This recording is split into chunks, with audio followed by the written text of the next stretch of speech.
How to delete from library on YouTube TV. Understand what's in your library. The library includes shows, movies, or sports you've added to record. Scheduled recordings and upcoming episodes. YouTube TV saves cloud recordings, not files on your device.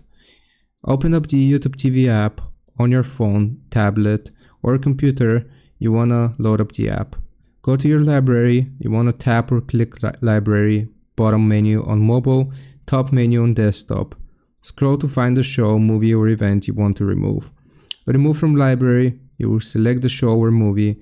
Tap or click remove or plus added. It will change back to just the plus. This will stop future recordings and remove it from your library. Recordings may stay for a while. Even after removal, existing recordings may still be available.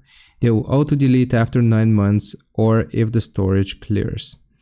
Can delete individual episodes. You can't delete single episodes or parts of a series. Removing the whole show is the only way to stop future recordings. I hope this helps and answers your question. Leave a like and sub. I'll see you next time.